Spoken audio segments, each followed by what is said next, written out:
Ça n'aura duré que quelques minutes. Une centaine de Parisiens figés sur la passerelle des Arts. On appelle ça un freeze. Une action spontanée d'un groupe dont les membres ne se connaissaient pas il y a encore une heure.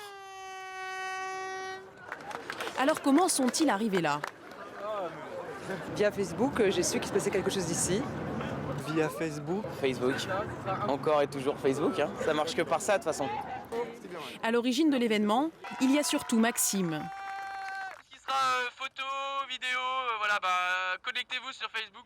Toutes ces invitations, il les a lancées sur Facebook, un réseau créé il y a 5 ans par Mark Zuckerberg. Ce jeune Américain voulait mettre en contact ses amis. Le réseau est maintenant ouvert au monde entier et compte 150 millions de membres. Grâce à Facebook, Maxime est donc connecté en permanence à ses 389 contacts. Pas tous des intimes, et pourtant, rien ne lui échappe. Il y a un album photo qui vient d'être publié. On peut aussi savoir l'état relationnel de chacun. Par exemple, là j'apprends qu'une amie est maintenant célibataire. C'est important de savoir tout ça. Celle qui est toute seule célibataire, maintenant je ferai pas de gaffe. Je sais qu'elle est plus avec son copain. Facebook, mais aussi MySpace, Copains d'avant, LinkedIn. Du plus branché au plus professionnel, ces réseaux rassemblent plusieurs centaines de millions de membres. Photos, loisirs, centres d'intérêt. Chacun peut y exposer sa vie privée. Dans le genre pas timide, il y a Maxime la blonde et Lou, plutôt châtain clair. 14 ans seulement, un peu en avance sur leur âge. Maxime et Lou sont les meilleurs amis du monde depuis 6 mois. Mais elles se sont connues, devinez comment, sur Facebook. Comme tous leurs camarades de classe, elles en sont dingues. On est sur Facebook bien. Tout le temps. Quand on rentre chez soi, voilà, qu'on n'a rien à faire, on fait Facebook. On a toujours, comme les autres sont pareils que nous, sont des gros geeks sur Facebook, ils sont là et on peut se parler entre nous. Quoi. Voilà. À leur âge, les amis, elles les collectionnent. C'est même un peu la compète. Combien vous avez d'amis sur Facebook, vous? Moi, 600 et quelques. Combien? 600 et quelques. 600 amis. Ouais, mais elle, 800.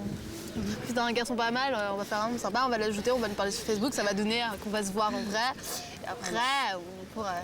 Voilà. Après, voilà. Donc on drague un peu sur Facebook. Ah ouais, carrément. Ouais. Facebook, c'est quand même à la base pour ça. Et pour ça, les deux compères ont un truc. Vas-y, Maxime, fais l'amour à la caméra. Régulièrement, elles prennent la pause pour mettre en ligne de nouvelles photos d'elles sur leur page Facebook. De vraies photos de mannequins. Elles sont folles, vas-y, rigole. Vas-y, rigole. Sauf que parfois, elles ont de mauvaises surprises. Approche. Maxime en a fait l'expérience récemment. C'est bien. Un vieux, mais qui devait avoir 50 ans, qui était... je suis allée voir ses photos au début donc pour voir qui c'était comme d'habitude. Donc que des photos avec plein de femmes et tout, et que des femmes différentes, pas comme si c'était sa copine ou quoi que ce soit. Et il me parlait et tout. Quel genre de message il vous envoyait? Comme quoi j'étais séduisante, qu'il fallait qu'on se rencontre. Qui draguait un peu, quoi. Ouais. Parlait un peu de sexe et tout, un peu bizarre, mais... Il faut se méfier quand même un peu. Voilà, un petit peu, mais bon, après il suffit de refuser les gens. La nuit tombée, retour au bercail. Leur soirée, elles les passent derrière l'écran 2 à 3 heures chaque jour.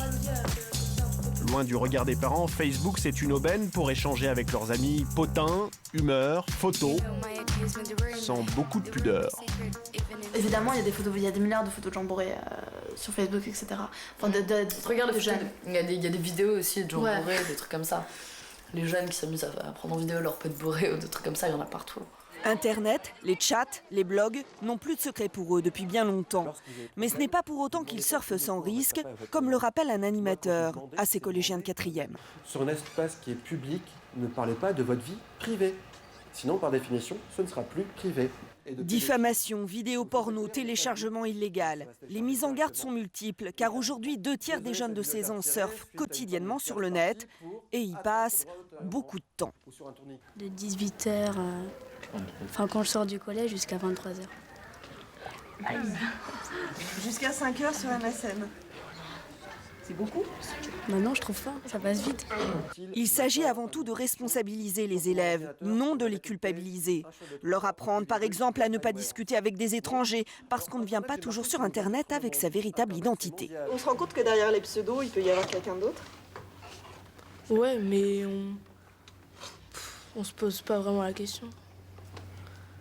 On s'en fiche. C'est arrivé d'être contacté par des inconnus qui te fixaient des rendez-vous. Ouais, voilà, pour un rendez-vous, mais en sachant que déjà qu'ils n'étaient pas dans la même ville, que je les connaissais même pas, c'est sûr qu'on va pas y aller. Hein. À 13 ans, Léna surfe sur la toile. Elle consigne sur Facebook les week-ends avec ses copines, dialogue par le biais de sa webcam et a appris à se méfier. Il y a une copine à moi qui était allée sur un chat en ligne et il y avait une personne avec qui elle avait entretenu une conversation. Elle a branché la webcam. Et elle est tombée sur quoi là? Sur un papy à moitié nu, on va dire, en train de faire des choses ambiguës, très ambiguës. Ses connexions, son père les surveille. Pas de flicage, mais de la vigilance. Il a bien tenté d'installer un contrôle parental afin de filtrer les sites pornographiques, mais l'expérience a tourné court.